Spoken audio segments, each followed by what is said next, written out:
বিসমিল্লাহির রহমানির রহিম। আমি ঐতিহ্যবাহী বিদ্যাপীঠ তথা হযরত শাহপীর কল্লা শহীদ রহমাতুল্লাহ আলাইহি দাখিল মাদ্রাসা খড়মপুরের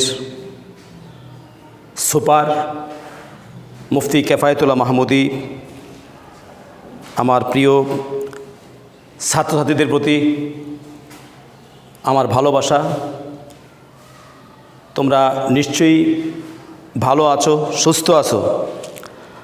তোমরা জানো যে এই লকডাউনের মাঝেও বর্তমান শিক্ষা বান্ধব সরকার, প্রধানমন্ত্রী বঙ্গবন্ধুর সুযোগ্য উত্তরসূরি, তার নেতৃত্বে দেশ সব দিকে এগিয়ে চলছে। পাশাপাশি বিশ্বের সাথে তাল মিলিয়ে দেশের স্কুল, কলেজ, মাদ্রাসা, বিশ্ববিদ্যালয়ের ক্লাস শুরু হচ্ছে, ভার্চুয়ালি ক্লাস হয়, অনলাইনে ক্লাস হয়। সেই প্রেক্ষাপটে আমরাও বসে নেই। খড়মপুর মাদ্রাসা আল্লাহর রহমতে এই মাসের শুরু থেকেই নিয়মিত অনলাইনে ক্লাস হচ্ছে। আজকেও শত ব্যস্ততার মাঝেও আমি ইচ্ছে করছি তোমাদের সামনে হাজির হয়ে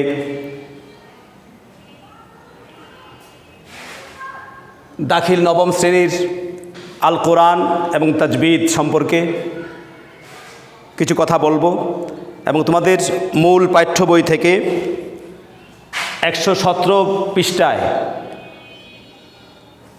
144 নম্বর আয়াত সূরাতুল বাকারার একটি ঐতিহাসিক প্রেক্ষাপটের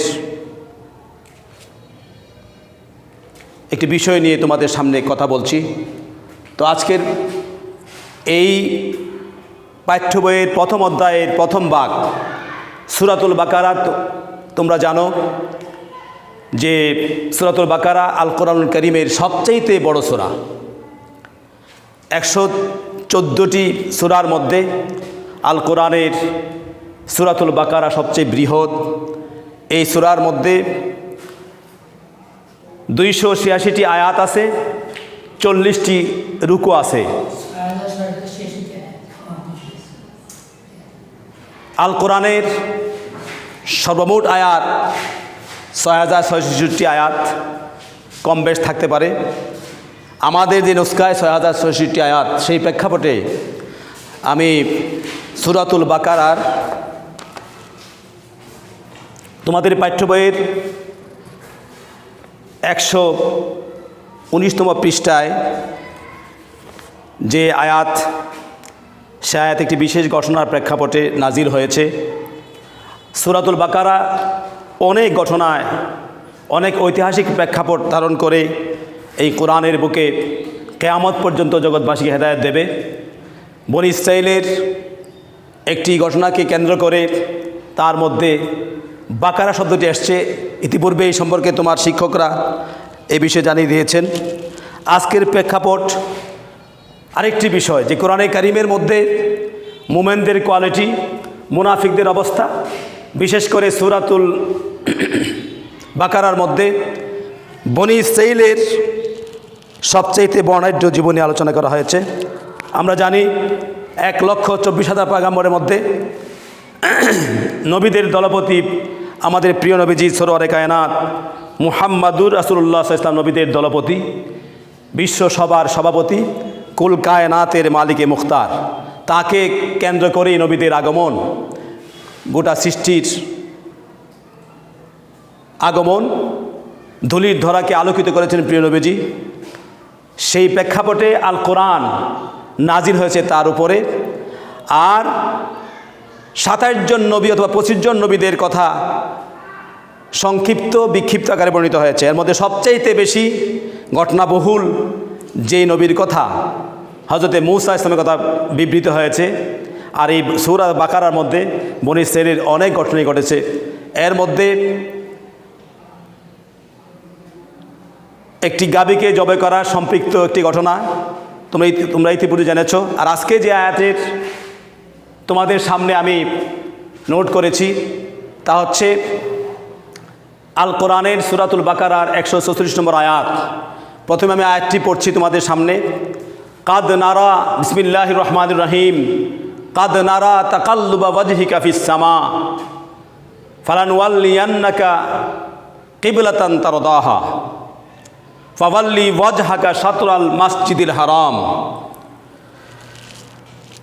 এই আয়াতে কারিমার মধ্যে আল্লাহ রাব্বুল আলামিন তার প্রিয় নবীজিকে যে সবচাইতে বেশি ভালোবাসেন, তার কথা, কাজ, তার প্রেরণা, তার হৃদয়ের ভালোবাসা, হৃদয়ের চাওয়া মুখ দিয়ে প্রকাশ করার আগেই আল্লাহ পাক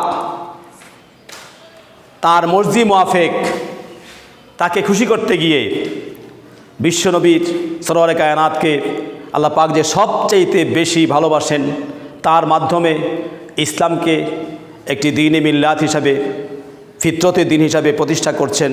এই জন্যে সব সময়ই প্রিয় নবীজির কথা, বক্তব্য, তার মনের ঐকান্তিক বাসনা কামনার দিকে ইঙ্গিত করে আল্লাহ পাক প্রিয় নবীজি সম্পর্কে আকুল আপ্লুত অবস্থায়, যখনই যে অবস্থায় সৃষ্টি হয়েছে তার মন জয় করতে গিয়ে আয়াত নাজির করেছেন।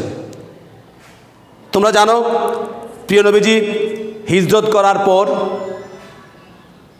16 বা 17 মাস পর্যন্ত আমরা জানি কোরআন এবং হাদিসে এই বিষয়ে বিভিন্ন অধ্যায় শিরোনাম লেখা হয়েছে যে প্রিয় নবীজি তার প্রিয় জন্মভূমি বায়তুল্লাহ শরীফ একটা প্রেক্ষাপটে দেশের মানুষের তাকে মানল না। তিনি ভারাক্রান্ত হৃদয় নিয়ে রাতের আধারে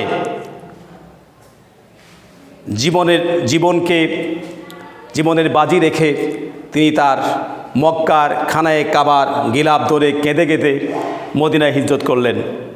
হিজরত করার পরও কাবার, যেহেতু তিনি শৈশব, কৈশোর, যৌবন, নবপ্রাপ্তির পরও খানায়ে কাবার চত্বরে নামাজ পড়তেন, কথা বলতেন, সাহাবায়ে কেরামদের সাথে জীবন ঘনিষ্ঠ প্রশ্ন উত্তরে জবাব দিতেন। কিন্তু মদিনার লোকগুলি তার সাথে দুর্ব্যবহার করার কারণে একটা বিশেষ প্রেক্ষাপটে তাকে হিজরত করতে হয়েছে। কিন্তু হিজরত করার পরও তার প্রিয় কাবাকে তিনি ভুলে যান নাই। এই জন্যে যখনই নামাজ পড়তেন খানায়ে কাবার কেবলার কথাই মনে হতো।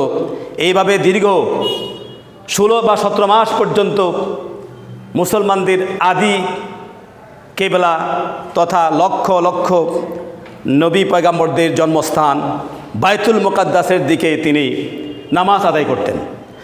যখনই নামাজ আদায় করতেন তার মন চলে যেত নিমিষের মধ্যে খানায়ে কাবার দিকে। এইভাবে তিনি একদিন মদিনার একটি ফেমাস গোত্র বনু সালামা গোত্রের একজন সাহাবীর দাওয়াতে তিনি আমন্ত্রিত হয়ে সেখানে গেলেন। আল্লামা ইমাম বুখারী এবং তাফসিরে বাইজাবি, তাবাকাতে ইবনে সাদ, ইবনে আসাকির, বেদায়ে নেহায়া বিশ্ব নন্দিত ঐতিহাসিক এবং হাদিস বিশারদগণ হযরতে বাররা ইবনে আজেব থেকে হাদিস বর্ণনা করেছেন। তিনি বলছেন, প্রিয় নবীজি সেদিন বনু সালামা গোত্রের প্রখ্যাত সাহাবী হযরতে বিশর বিন বারা তাঁর বাড়িতে নিমন্ত্রিত ছিলেন। সেখানে দাওয়াত গ্রহণ করে প্রিয় নবীজি জোহরের নামাজ পড়ার প্রস্তুতি নিলেন। ওই নামাজের মধ্যেই, জোহর নামাজের মধ্যে তিনি যখন দাঁড়ালেন, সেই বায়তুল মুকাদ্দাসের দিকে নামাজ পড়াবেন, তার সাথে অনেক সাহাবায়ে কেরাম জামাতবদ্ধ ছিল। হুজুরের মন চলে গেল তখনও যে হায়, প্রায় সময় বলতেন, হায় রে, আমার যদি কেবলা হতো খানায়ে কাবা, আমার মন ভরে যেত। যেই কাবাতে পাশে আমার জনম, যেখানে আমি বড় হয়েছি, যেখানে আল্লাহ পাকের দিদারে বিভূষিত হয়েছি, তার মহান দাওয়াতে জীবন মরণ ত্যাগ করে সবসময় আমি চাচ্ছিলাম কাবার পাশে থাকতে। সেই যে বেদনা বিদুর অবস্থাতে প্রিয় নবীজি আফসোস করতেন, হায়, এখনও যদি আমার কাবা হতো, খানায়ে কাবা, ভালো হতো। আল্লাহ পাক তখনই প্রিয় নবীজির এই মনের দিক থেকে বিবেচনা করে আল্লাহ পাকের ভালোবাসার দরিয়ায় জুস মারল। আল্লাহ পাক আল কোরআনের কারীমের এই আয়াত নাজিল করে দিলেন, কাদ নারা তাকাল্লুবা ওয়াজহিকা ফিস সামা। হে প্রিয় বন্ধু, আমি লক্ষ্য করছি তুমি বারবার তোমার চেহারাকে আসমানের দিকে নিয়ে যাচ্ছ, তাকাচ্ছ। ফালানুওয়াল্লিয়ান্নাকা কিবলাতান তারদাহা, এই মুহূর্তেই আমি তোমাকে পরিবর্তনের নির্দেশ দিচ্ছি। তোমার হৃদয় যেদিকে চাচ্ছে আপনি সেই দিকে ফিরে যান। অতএব ফাওয়াল্লি, অতএব ফিরে যান। ওয়াজহাকা, আপনি ঘুরে ফেরান এই বনু সালিম এই গোত্রের বারা ইবনে আজিবের গড় থেকেই এই নামাজত অবস্থায় আপনি এই মুহূর্তে আপনার চেহারাকে শাতরাল মসজিদুল হারাম, মসজিদে হারামের দিকে, তখনও হুজুর 2 রাকাত নামাজ পড়ে ফেলেছিলেন, সুবহানাল্লাহ বিহামদিহি।